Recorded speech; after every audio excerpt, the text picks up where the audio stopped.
Hello साथियों, नमस्कार आप सभी को। कैसे हैं आप लोग? उम्मीद है तो सब लोग अच्छे होंगे। और आज आप सभी का एसएससी सीजीएल का 12 सितंबर का फर्स्ट शिफ्ट का एग्ज़ाम खत्म हो गया है।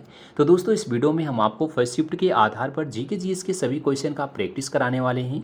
मैथ आज किस टॉपिक से कितना क्वेश्चन पूछा गया, रीजनिंग किस टॉपिक से ज़्यादा पूछी गई, इंग्लिश में किस टॉपिक से कितने क्वेश्चन आए, सब कुछ इस वीडियो में कंप्लीट एनालिसिस करेंगे।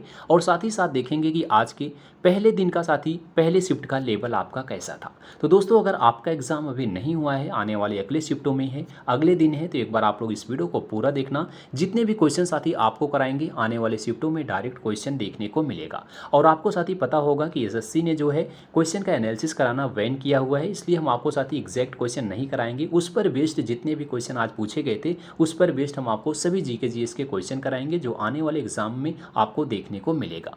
तो दोस्त, एक बार आप लोग इन सभी क्वेश्चन को पढ़ के जाना, आपके एग्जाम में ये सभी क्वेश्चन बहुत ही हेल्पफुल होंगे। तो बिना समय गवाए हम लोग पहले क्वेश्चन से स्टार्ट करते हैं। लेकिन आपको बता दें दोस्त, अगर आपने चैनल को सब्सक्राइब नहीं किया है तो चैनल को अभी सब्सक्राइब करके बेल आइकन को ऑन कर लेना। इसी तरह से आपको एसएससी सीजीएल के लिए डेली एक्सपेक्टेड क्वेश्चन का हम प्रैक्टिस कराते रहेंगे।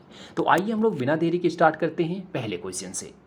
इसमें आपका पहला क्वेश्चन है कि मार्ले मिंटो सुधार कब हुआ था। तो देखिए, मार्ले मिंटो सुधार की बात करें दोस्त, तो मार्ले मिंटो सुधार 1909 में हुआ था। यह भारतीय परिषद अधिनियम 1909 के रूप में भी जाना जाता है और इसे ब्रिटिश सरकार द्वारा भारत में शासन में सुधार लाने के उद्देश्य से पेश किया गया था। बहुत ही इंपॉर्टेंट क्वेश्चन है दोस्त, आगे के शिफ्टों के लिए क्वेश्चन पूछा जा सकता है। मार्ले मिंटो सुधार कब हुआ था? तो 1909 में हुआ था। इसका जो है मुख्य उद्देश्य क्या है, तो उद्देश्य भी आपको बता रहे हैं दोस्त, क्योंकि एक क्वेश्चन में हम आपको लगभग 2-3 क्वेश्चन बताने का प्रयास करेंगे और आप लोग इसी तरीके से सभी क्वेश्चन को पढ़ते जाना। आने वाले शिफ्टों में ऐसे ही क्वेश्चन आपको देखने को मिलेगा। देखिए, नेक्स्ट क्वेश्चन आपका है कि मृणालिनी साराभाई का नृत्य रूप क्या है, यानी मृणालिनी साराभाई का संबंध किस नृत्य से है, ऐसा क्वेश्चन है। आपको पता होना चाहिए वह जो है भरतनाट्यम और कथकली में एक कुशल नर्तकी थी और एक कोरियोग्राफर और नृत्य प्रशिक्षक भी थी। तो मृणालिनी साराभाई का जो है संबंध किस नृत्य से है, तो भरतनाट्यम और कथकली इसका जो है करेक्ट आंसर होगा।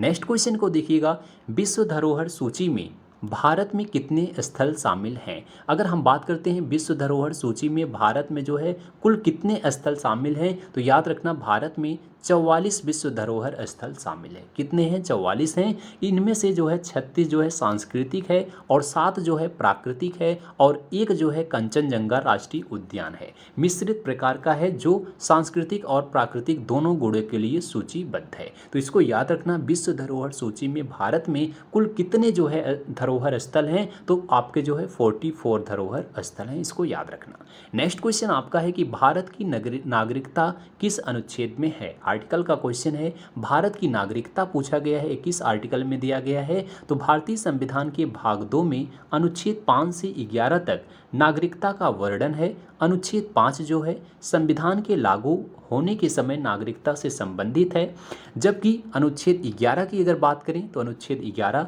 संसद को नागरिकता से जुड़े मामलों में कानून बनाने का अधिकार देता है। यह आपका आर्टिकल का क्वेश्चन है। नेक्स्ट क्वेश्चन देखिएगा, संविधान के अनुच्छेद 14 का में क्या है। आर्टिकल जो है 14 पूछा गया है। भारतीय संविधान के अनुच्छेद 14 में कानून के समक्ष समानता यानी विधि के समक्ष समता और कानून के समान संरक्षण, विधियों का समान संरक्षण का सिद्धांत दिया गया है। अनुच्छेद 14 में क्या है, तो अनुच्छेद 14 में साथी कानून के समक्ष समानता और जो है कानून के समान संरक्षण का सिद्धांत इसमें दिया गया है। नेक्स्ट क्वेश्चन आपका जो है हिस्ट्री का क्वेश्चन है, टीपू सुल्तान किस वंश से संबंधित थे। मोस्ट इंपॉर्टेंट क्वेश्चन है, इसको याद रख लेना। टीपू सुल्तान किस वंश से संबंधित थे, तो टीपू सुल्तान मैसूर साम्राज्य के शासक थे। टीपू सुल्तान का जन्म कब हुआ था? 1 दिसंबर 1751 को देवनहल्ली, जो वर्तमान में कर्नाटक के बेंगलोर में स्थित है। टीपू सुल्तान ने दिसंबर 1782 में अपने पिता हैदर अली के बाद मैसूर के शासक के रूप में पदभार संभाला था। तो टीपू सुल्तान किस वंश से संबंधित था, तो मैसूर साम्राज्य के शासक थे। तो ये जो है मैसूर जो है टीपू सुल्तान मैसूर साम्राज्य के वंश से संबंधित थे। नेक्स्ट क्वेश्चन आपका है, पौधों का रंग हरा होने का क्या कारण है। पौधे जो है हरे क्यों होते हैं, तो आप सबको पता होगा प्रकाश संश्लेषण का प्राथमिक सूत्रधार क्लोरोफिल नीले और लाल प्रकाश को अवशोषित करता है और हरे प्रकाश को परावर्तित करता है। इसी कारण पौधे जो है हरे दिखाई देते हैं। किसके कारण? क्लोरोफिल के कारण पौधे हरे दिखाई देते हैं। नेक्स्ट क्वेश्चन देखिएगा, झेलम नदी का प्राचीन नाम पूछा गया है।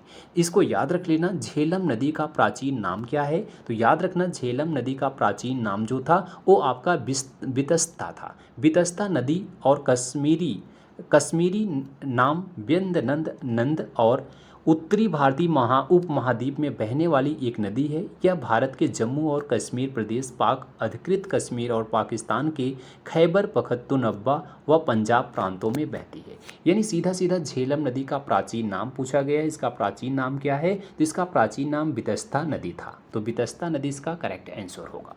नेक्स्ट क्वेश्चन है कि भारत में पहला नोबेल पुरस्कार 1901 किसने जीता था? तो देखिए याद रखना, भारत में पहला अगर नोबेल पुरस्कार बात किया जाए 1921 में किसने जीता था? तो रविंद्रनाथ टैगोर ने जीता था। किसने जीता था? रविंद्रनाथ टैगोर ने 1913 में नोबेल पुरस्कार जीतने वाले भारत के पहले व्यक्ति और एशिया के पहले व्यक्ति थे। साहित्य का नोबेल पुरस्कार उन्हें उनकी कृति गीतांजलि के सम्मान में जो है दिया गया था। नेक्स्ट क्वेश्चन आपका है कि क्रिकेट बॉल का वजन कितना होता है? मोस्ट इंपॉर्टेंट क्वेश्चन है। ये सभी क्वेश्चन सीजीएल के एग्जाम में साथ ही पूछे गए क्वेश्चन है, इसलिए आपको करा रहे हैं। आने वाले शिफ्टों में आने वाले दिन आपको ये सभी क्वेश्चन देखने को मिलेगा। देखिए क्रिकेट बॉल का वजन पूछा गया है। तो क्रिकेट बॉल में अगर पुरुष का वजन पूछा जाए, यानी क्रिकेट में पुरुष क्रिकेट जो होता है उसका वजन, या फिर महिला क्रिकेट जो होता है उसका वजन पूछा जाए, तो दोनों आपको बता देते हैं। एक पुरुष क्रिकेट गेंद का वजन जो है वो 155.9 ग्राम से 163 ग्राम के बीच में होता है। अगर वहीं हम जो है इसके औसत की बात करें 5.5 से 5.7 औसत के बीच होता है, जबकि महिला क्रिकेट के लिए इसका वजन थोड़ा कम, लगभग 140 से 151 ग्राम का होता है। तो अगर ग्राम में पूछा जाए तो 155 से लेकर के 163 के बीच में जो है पुरुष क्रिकेट की बॉल का वजन होता है। महिलाओं का जो होता है वो आपका 140 से 151 का ग्राम के बीच में इसका वजन होता है। इसको याद रखना। नेक्स्ट क्वेश्चन है कि कच्छ महोत्सव कहाँ मनाया जाता है? देखिए कच्छ महोत्सव की अगर बात करें, कच्छ जो है उत्सव भुज गुजरात में आयोजित किया जाता है। रण उत्सव कच्छ गुजरात भारत में एक उत्सव है। रण उत्सव संगीत, नृत्य, सफ़ेद रण की प्राकृतिक सुंदरता और पूर्णिमा के दौरान घूमने पर और भी बहुत कुछ का एक दिन महीने तक चलने वाला उत्सव है। तो कच्छ महोत्सव जो है कहाँ मनाया जाता है? तो भुज गुजरात में मनाया जाता है। नेक्स्ट क्वेश्चन है, ताप्ती नदी कितने राज्यों से होकर बहती है? देखिए ताप्ती नदी की बात करें, इस नदी की लंबाई लगभग 724 किलोमीटर है। यह जो है महाराष्ट्र, गुजरात और मध्य प्रदेश राज्यों से होकर बहती है। तो ताप्ती नदी कितने राज्यों से बहती है? तो इसमें आपका महाराष्ट्र है, गुजरात है, मध्य प्रदेश है, 3 राज्यों से होकर बहती है। नेक्स्ट क्वेश्चन देखिएगा, कंचनजंगा पर्वत श्रृंखला कहाँ स्थित है? कंचनजंगा की अगर बात करें, कंचनजंगा पर्वत श्रृंखला नेपाल और भारत की सीमा पर स्थित है, जो पूर्वी हिमालय का हिस्सा है और दुनिया की तीसरी सबसे ऊंची पर्वत चोटी है। यह कंचनजंगा हिमालय नामक एक खंड से निकलती है, जो पश्चिम में तैमूर नदी और पूर्व में तिस्ता नदी से घिरी हुई है। तो कंचनजंगा पर्वत श्रृंखला कहाँ स्थित है? तो यह जो है नेपाल और भारत सिक्किम राज्य की सीमा पर स्थित है। नेक्स्ट क्वेश्चन है, गुरु गोविंद सिंह का संबंध किससे है? गुरु गोविंद सिंह की अगर बात करें, गुरु गोविंद सिख धर्म के 10वें और अंतिम गुरु थे। अगर पूछा जाए सिख धर्म के 10वें और अंतिम गुरु कौन थे? गुरु गोविंद सिंह थे, जिनका खालसा पंथ की स्थापना के लिए प्रमुख संबंध है। एक पवित्र योद्धा समुदाय था जिसने अन्याय के खिलाफ संघर्ष किया। वे कवि, लेखक, एक बहादुर योद्धा भी थे, जिन्होंने सिख धर्म को उसके वर्तमान स्वरूप में ढालने में महत्वपूर्ण भूमिका निभाई थी। नेक्स्ट क्वेश्चन आपका देखिए हिस्ट्री से है कि चंदेरी के युद्ध में किसकी हार हुई थी? यानी चंदेरी का युद्ध कब हुआ था, किसके बीच हुआ था, इसमें किसकी जीत हुई थी, किसकी जो है हार हुई थी। इस तरीके से आप लोग सभी क्वेश्चन को इसको पढ़ना। चंदेरी के युद्ध में राजपूत शासक मेदिनी राय की हार हुई थी और बाबर की जीत हुई थी। यह लड़ाई कब हुई थी? 1528 में मुगल सम्राट बाबर और राजपूत शासक मेदिनी राय के बीच में लड़ी गई थी। तो आपको याद होगा साथी, चंदेरी का युद्ध किसके किसके बीच हुआ? मुगल सम्राट बाबर, राजपूत शासक मेदिनी राय के बीच में हुआ था, जिसमें इसमें जो है राजपूत शासक मेदिनी राय की हार हुई थी, बाबर की जीत हुई थी। यह युद्ध कब लड़ा गया था? 1528 में लड़ा गया था। नेक्स्ट क्वेश्चन है, लाल सैवाल को और किस नाम से जाना जाता है? यानी लाल शैवाल को और जो है किस नाम से जानते हैं? तो लाल शैवाल जिन्हें रोडोफाइट भी कहा जाता है। समुद्री मैक्रो शैवाल का एक विविध समूह है जो अपनी जटिल संरचनाओं और गतिशील कोशिकाओं के अभाव के कारण जाना जाता है। इसे किस नाम से जानते हैं? रोडोफाइट के नाम से जानते हैं। नेक्स्ट क्वेश्चन देखिएगा, 1875 में स्वामी दयानंद सरस्वती ने किसकी स्थापना की थी? बार बार क्वेश्चन ये आपके एग्जाम में पूछा जाएगा, इसको क्वेश्चन मार्क कर लेना, याद रख लेना। 1875 में स्वामी विवेकानंद ने किसकी स्थापना की थी? आर्य समाज नामक हिंदू सुधार संगठन की स्थापना किया था। स्वामी दयानंद सरस्वती ने कब किया था? 7 अप्रैल 1875 में। कहाँ किया था? मुंबई में। किसकी किया था? आर्य समाज नामक हिंदू सुधार संगठन की स्थापना किया। इसके 10 सिद्धांत भी बनाए जो हिंदू धर्म से बिल्कुल अलग फिर भी वेदों पर आधारित थे। तो इसको याद रखना, यहाँ से 2-3 क्वेश्चन आपका जो है घुमा फिरा करके पूछा जा सकता है। नेक्स्ट क्वेश्चन है साथी आपका कि 2024 के ओलंपिक में भारत का कौन सा स्थान था? 2024 का पूछा गया है, याद रखना। पेरिस ओलंपिक में 117 भारतीय एथलीट के दल ने ओलंपिक 2024 में हिस्सा लिया था। भारतीय दल 6 पदकों के साथ पदक तालिका में 71वें स्थान पर था। भारत कौन से स्थान पर था? 6 पदक के साथ 71वें स्थान पर था, जिसमें एक रजत पदक था और 5 आपके कांस्य पदक थे। नेक्स्ट क्वेश्चन देखिएगा, हॉकी वर्ल्ड कप 2023 में भारत की रैंक पूछी गई है कि भारत की रैंक क्या थी? कब? 2023 में।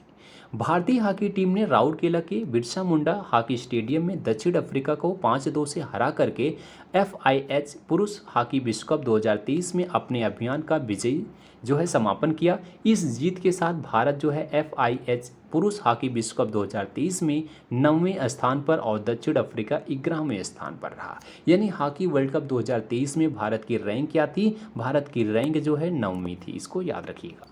नेक्स्ट क्वेश्चन है कि 36वें राष्ट्रीय खेल कहाँ आयोजित किए गए थे? आप सबको पता होगा जो 36वां राष्ट्रीय खेल आयोजित हुआ था दोस्त, वो कहाँ हुआ था? गुजरात में आयोजित हुआ था। इसमें और भी पूछा जा सकता है कि इसका जो है शुभांकर क्या था? तो इसमें याद रखना, जिसमें भारतीय एथलीटों ने 36 विभिन्न खेलों में भाग लिया था, जिसका शुभांकर सावज नामक एशियाई शेर था, जिसकी थीम क्या थी? एक भारत श्रेष्ठ भारत। एक भारत श्रेष्ठ भारत इसकी जो है थीम थी। महाराष्ट्र ने कुल पदकों में दूसरा स्थान अर्जित किया था। सर्विसेज ने पहला स्थान लाया था और हरियाणा ने तीसरा स्थान इसमें प्राप्त किया था। तो साथ ही ये सभी क्वेश्चन जो है जीके जीएस के हैं। जिस टाइप के क्वेश्चन आज आपके पहले दिन के पहले शिफ्ट में पूछे गए थे, बिल्कुल उस पर बेस्ड हम आपको सभी क्वेश्चन को प्रैक्टिस कराने का प्रयास किया। इसमें आपके साथ ही जितने भी टॉपिक से क्वेश्चन आए थे, जितने भी सब्जेक्ट से, जैसे आपका history, geography, political science, static, GK, current affairs, सभी क्वेश्चन को इसमें हमने इंक्लूड किया है।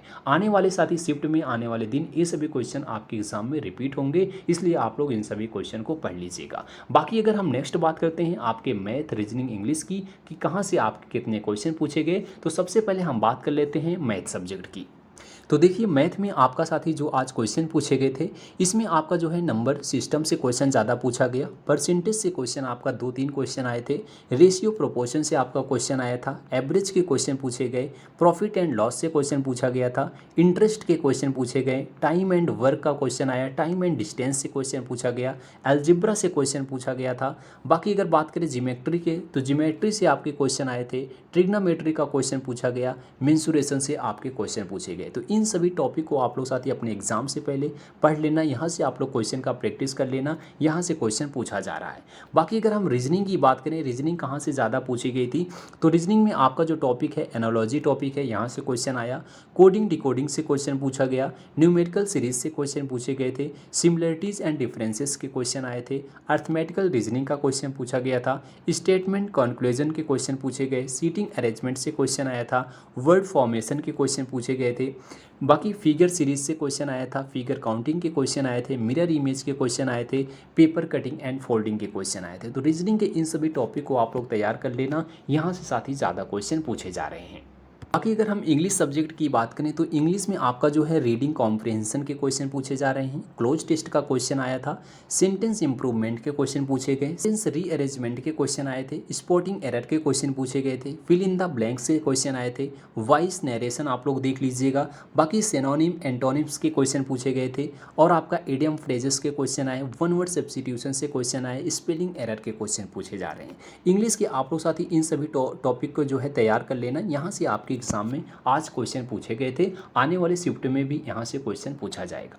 बाकी दोस्त आज के लिए बस यहीं तक। अगर आपका साथी इससे रिलेटेड कुछ भी डाउट है आप लोग कमेंट बॉक्स में अपना डाउट पूछिएगा, हम आपके डाउट को क्लियर करने का प्रयास करेंगे। वीडियो आपको अच्छी लगी हो तो वीडियो को लाइक करना, दोस्तों में शेयर करना और इसी तरह से एसएससी सीजीएल के हर एक शिफ्ट का डेली एनालिसिस करने के लिए चैनल को सब्सक्राइब कीजिएगा। डेली हम आपको इसी तरीके से मोस्ट इंपॉर्टेंट एक्सपेक्टेड क्वेश्चन का प्रैक्टिस भी कराते रहेंगे। तो मिलते हैं दोस्त अगली वीडियो में, तब तक के लिए जय हिंद जय भारत।